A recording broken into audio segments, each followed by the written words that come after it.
के लिए। सबसे पहले चामुंडा माता की, ओ भाई इसे बात नहीं करना, अगला चुनाव आएगा। चामुंडा माता जी की इस भूमि पे, आशापुरा माता जी की इस भूमि पर और हिंगलाज माता की भूमि पर आज आप सब जो यहाँ इकट्ठा हुए हैं, उन सबको मैं परिवार के रूप में प्रणाम करना चाहूँगा। मेरे मंच पर उपस्थित परम पूज्य संत कैलाशपुरी महाराज, सीताराम जी महाराज, देवीदास जी महाराज, गोमाराम जी देवासी, कोटाराम जी, अब आपको तो कुछ कहने की जरूरत नहीं है, आपको भी टिकट मिल तो गया ही है। और आपको मामा जी महाराज,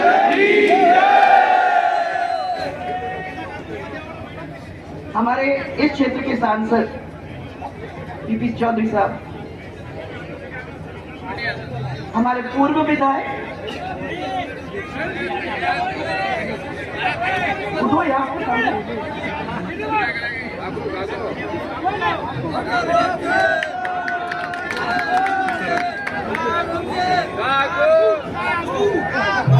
तो इसका मतलब ये हुआ कि पूर्व विधायक पुष्पिंदर जी, पूर्व विधायक सीताराम जी, पूर्व विधायक गोपा जी, और ये पूर्व है कितने दिन के लिए? सिर्फ 25 दिन के लिए अभी तक पूर्व है। मैं तो समझती हूँ कि आज आप सबको देखकर मुझे तो ये विश्वास होता है कि जब इतनी संख्या में लोग आए हैं, इतने प्यार से सबको आशीर्वाद देने के लिए यहाँ बैठे हैं, जब पूरा परिवार यहाँ आया हुआ है, महाराज लोग सब यहाँ आए हुए हैं, इतने संत महाराज आके आशीर्वाद दे रहे हैं, तो मुझे अभी तो क्या चिंता करने की जरूरत है। यहाँ तो 25 दिन बाद जो घंटा बजेगा वो कमल का फूल का बजेगा, आप सबके परिवार का बजेगा, और भारतीय जनता पार्टी फिर से जोरदार तरीके से जीत के वापस यहाँ आएगी। इसी विश्वास के साथ आज मैं आप लोगों के बीच में आई हूँ। अरे यार बैठो, आपको सबकी पुष्पिंदर जी, आप सबको याद है 2002 में पहली दफा आपके इस क्षेत्र के अंदर आने का मुझे मजा मिला। तो आप लोग इधर बैठना पड़ेगा, क्योंकि देख नहीं पा रही हूँ।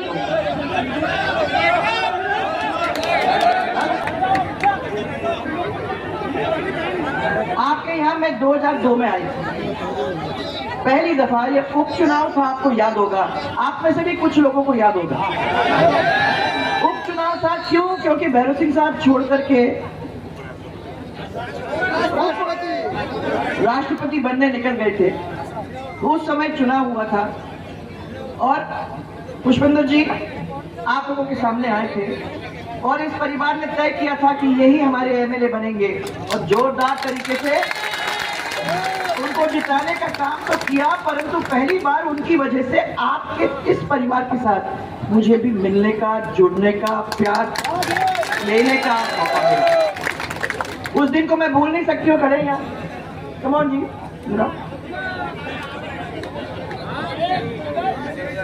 सीताराम जी सब बहुत मने दुबले से पतले से थे।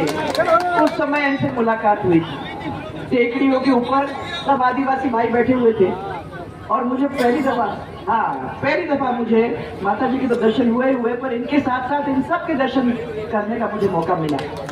तब से लेके आज तक चल रहा है, और मुझे अच्छा लगता है जब ऐसे मौका, चाहे चुनाव की वजह से मुझे मिल जाता है, पर इस समय में आप लोगों से एक दफा आंखों में आंख डालकर गले से लगाने का ये मौका मिल जाता है। उसके लिए मैं पुष्पिंदर जी, एमपी साहब, आप लोग सबको बहुत बहुत धन्यवाद देना चाहती हूँ। एक ही सब ध्यान रखना, ये सब जो होता है वो भगवान की दया से होता है। मैं बड़े ऊंचे शब्दों में इसको कहना नहीं चाहूंगी, परंतु ये कहूंगी कि छठे बार अगर आपको नामांकन पत्र भरने का मौका मिल रहा है तो ये हमारे संतों का और ये हमारे ईश्वर का आशीर्वाद है, जिनकी वजह से आप यहाँ तक पहुँच पाए। जिनकी वजह से आपका जुड़ाव एक दूसरे के साथ यहाँ हुआ। और एक चीज मैं कह दूं पुष्पेंद्र जी, राजनेताओं से जनता का बहुत दिन तक जुड़ाव नहीं होता है। इस तरीके का जो जुड़ाव है वो सिर्फ परिवार की वजह से और एक दूसरे के साथ प्रेम करने की वजह से ये देखने को मिला है। जब भी दौरा करने का मौका मिलता है, आपका ये क्षेत्र तो ऐसा क्षेत्र है जिसके अंदर आप लोगों को बार बार मेरी मुलाकात हो जाती है, क्योंकि आपके क्षेत्र के अंदर आप लोगों ने जिस तरीके से प्यार दिया है और लिया है, उसकी वजह से हो सकता है कि छोटे छोटे मार्जिन से अगर आप हार भी गए हो तो लोगों के दिल से दूर नहीं गए। ये भी मैंने देखा और मुझे ये विश्वास है कि जो आने वाला समय है वो इस प्यार की वजह से एक बहुत बड़ा कदम है। इस प्यार की वजह से एक बहुत बड़ी कारण जो आप इनका साथ देते हुए फिर से छठी बार इनको जिता के भेजने का काम करोगे, यह विश्वास के साथ में आप लोगों को जीतना है। ध्यान रखना, मैंने पुष्पेंद्र जी को बहुत दिनों से देखा है। ये मेरे सहयोगी रहे हैं, मेरे कैबिनेट में भी रहे हैं, मेरे विधानसभा के अंदर भी रहे हैं। हम लोगों ने मिलकर साथ काम किया है। मैंने देखा है जब इतना बड़ा मंत्रालय उनको दिया बिजली विभाग का, तो एक मिनट के लिए भी मुझे लगा कि इनको क्या कितना सीखना पड़ेगा। बिजली ऐसी चीज है जिसके लिए रोज आदमी कोई भी ऐसा पकड़ नहीं ले सकता, परंतु इन्होंने उसको कैसे संभाला वो आप लोगों को ध्यान। इसलिए जब ये बिजली के बारे में बात करना शुरू कर दिए, मैंने कहा होना तो है ही, आखिर में विभाग तो उन्हीं का था, तो उनको तो ये मालूम है कि बिजली कैसी आनी चाहिए। जब 6 घंटे आने का वायदा कोई करता है और देता नहीं है तो ध्यान तो उन्हीं को नहीं है, सबको भी है। जब आपको सरचार्ज देना पड़ रहा है जो कभी हुआ नहीं पहले, तो आप लोगों को भी ध्यान है और उसको भी ध्यान है, क्योंकि उनने भी तो देखा है इस विभाग। जब उस सरचार्ज को 100 यूनिट के हिसाब से फ्री आपको फिर वापस कर दिया जाता है, माने आप एक जेब से दूसरे जेब में डालने का काम, सरकार की जेब से कुछ नहीं गया, एक जेब से निकाल के दूसरे जेब में आप लोगों ने दिया है और आप बहुत खुश हो गए। देखो हमको तो 100 यूनिट का फायदा मिल गया। मालूम पड़ गई ना, कैसे मालूम पड़ गई? बिजली आए और फिर चली जाए, ये भी आप लोगों ने देखा। 4 साल तक सब नाटक देखने को हमको मिल गए। अब 1 साल में ऐसा पिटारा खुला है कि अगर उसको देखो तो आप समझो कि अभी भी बहुत चीजें उसके अंदर भरी हैं। वो पिटारा खोलता है, कुछ निकाल के देता है, फिर पिटारा खोलता है, कुछ देता है। इस तरफ आप खुश दिख रहे हो तो ये दुखी दिख रहा है तो पहले उसको देता है, फिर आपको देता है, फिर आप दुखी दिखते हो तो फिर आपको देता है। ये मजे में 1 साल से चल रहा है। हेलीकॉप्टर में बैठता है सुबह 9 बजे, आराम से घूमते हैं पूरे प्रदेश के अंदर, 6 बजे शाम को वापस पहुंच जाते हैं। सबको अपना दिन का जो भी उन्होंने इकट्ठा करके रखा था कि अब हमको बांटना है, तो पूरा बांट फूट के वापस आ जाते हैं। और ये सोचते हैं कि ये पब्लिक है, इन पब्लिक को कुछ समझ में नहीं आती। ये बेचारे पब्लिक, हमने इनको ये दे दी तो वो मेरे पीछे, वो दे दी तो वो मेरे पीछे, वो दे दी तो वो मेरे पीछे, और जब मैं कहूंगा वो वोट हमें देंगे। मैं उनको ये कहना चाहती हूँ कि भूल जाओ, ये पब्लिक सब समझ बूझ करके आती है। ये पब्लिक वो पब्लिक है जिसने लगातार इनको वोट दिया है, वो वैसे नहीं दिया और सिर्फ प्यार पे नहीं दिया, काम पे दिया है, और उस चीज को ध्यान रखने की जरूरत है। मैंने हमेशा राजस्थान के लिए पहले सपने देखे। जो भी राजनेता होता है वो सपने देखता है। वो ये सोचता है कि हम अपने से लेकर 10 तक गिनती, इसको सिखाने की जरूरत थी। इन्हें आपको 10 तक गिना दिया और आप लोगों ने खुशी खुशी अपना वोट 11वां डाल दिया, आशीर्वाद इसको दे दिया। और क्या मिला भाई? 4 महीने हो गए, 6 महीने हो गए, 1 साल हो गया, 2 साल हो गया ना माफ, सब माफ हो गया ना। कमर्शियल बैंक के माफ हो गया, रूरल बैंक का माफ हो गया, सब माफ हो गया आप लोगों को। कोई किसी को जो यहाँ बैठा है एक कर्जा है। 101 से लेकर 10 की गिनती जब उन्होंने सिखाई, जब मैं लोगों के बीच में गई और मैंने उनसे पूछा कि भैया क्या है, क्यों कर दिया, इतना सारा काम हुआ था, गौरव यात्रा हुई थी, उसके सामने मैं अपने पूरे रिकॉर्ड लाई थी, मंत्री सब साथ में थे, उसको गिनाने का काम हम लोगों ने किया था। तो क्या हुआ, अरे साहब अब हम क्या करें, लगा कि थोड़ा सा ये भी हो जाएगा, तो सोचा कि मैंने कहा ऐसा मत सोचो ना, लगा। आपको तो ये ध्यान रखना है कि जो मच्छी की आंख है उसके ऊपर अपने को आंख लगा के रखना है, क्योंकि अगर वहां से आंख हल्की हिल गई तो मैं आपको बता सकती हूँ कि नुकसान अपना ही है। इसलिए आज मैं याद दिलाना यही चाहूंगी आप लोगों को कि कितने सारे निर्दोष लोगों की हत्याएं हो गई हैं, छोटी बच्चियों के साथ दुष्कर्म हो गया है, बेटियों की इज्जत सड़क पे नीलाम हो रही है, 19,000 से ज्यादा किसानों की जमीन कुर्क हो गई है। ये छोटी मोटी बात नहीं, कितने सारे आत्महत्याएं किसानों ने की हैं। वादा करने से भी आपको बेरोजगारी का भत्ता नहीं मिला है। 19 बार पेपर लीक, ये बच्चे लोग यहाँ बैठे हुए हैं, 19 बार पेपर लीक हुआ है।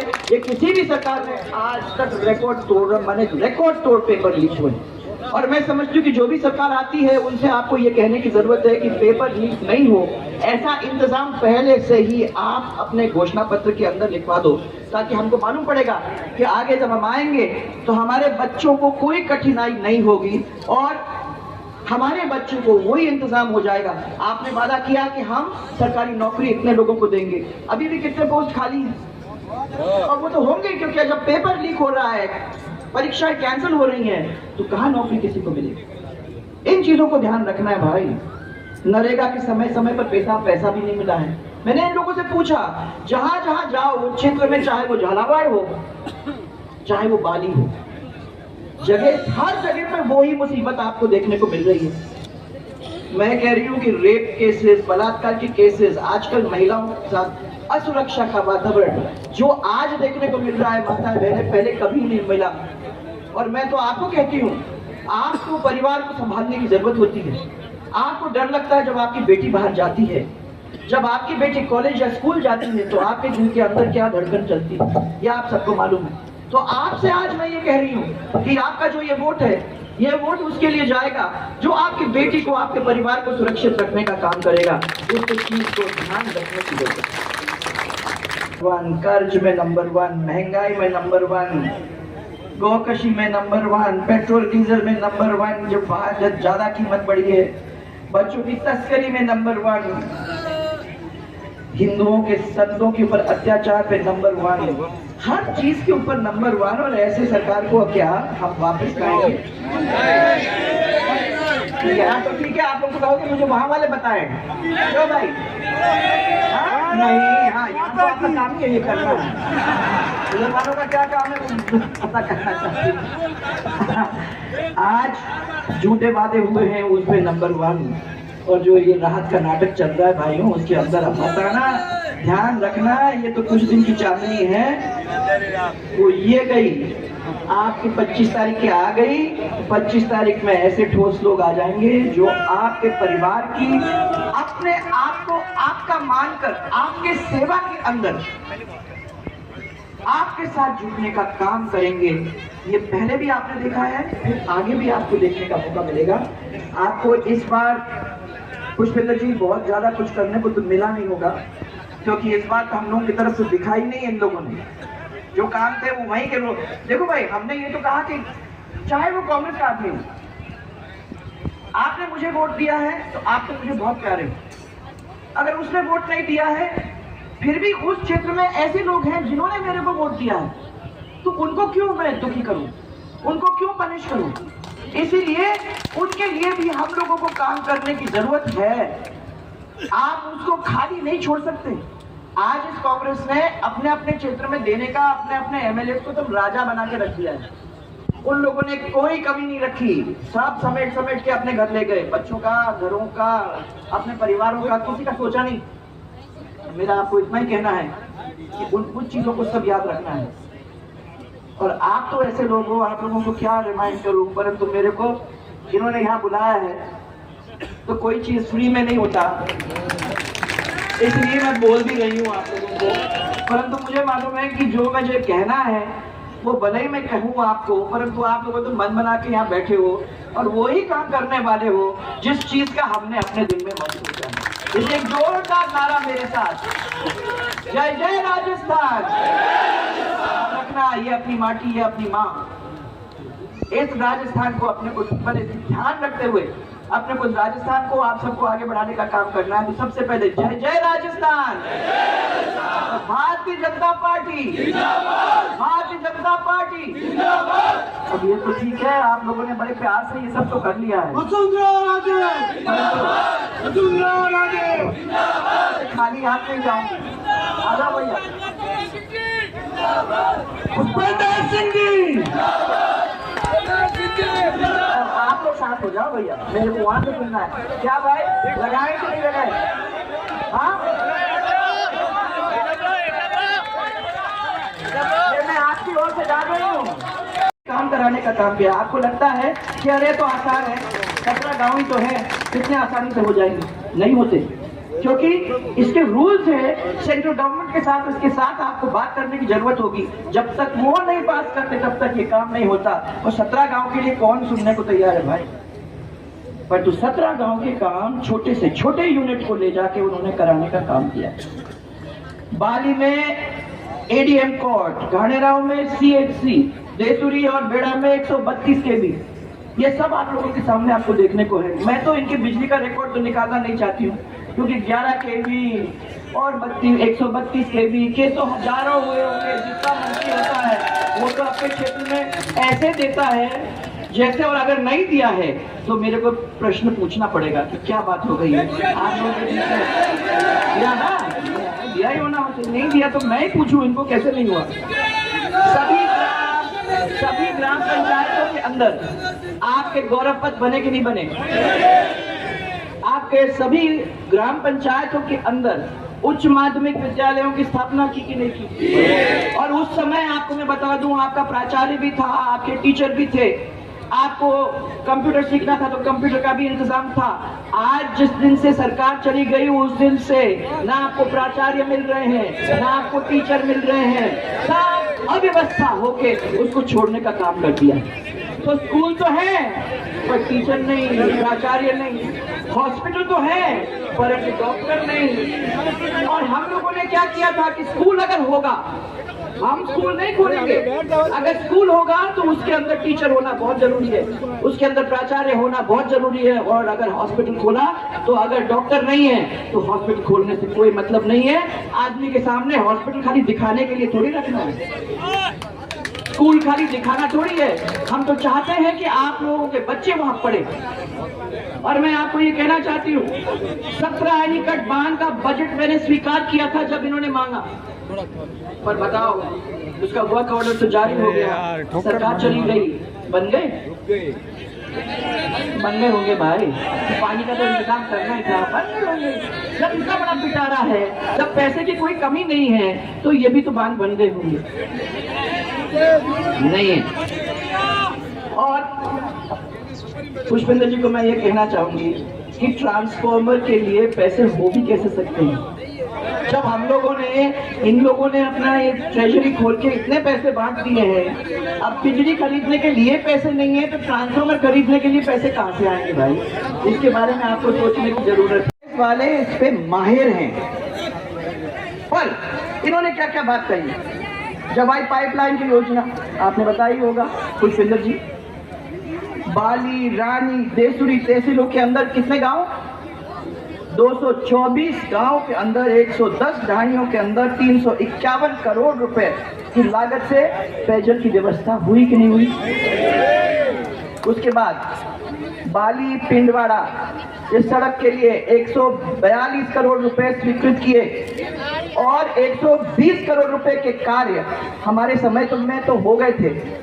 4 बाईपास का निर्माण आज तक नहीं हुआ है। क्यों भाई? किसी ने पूछा?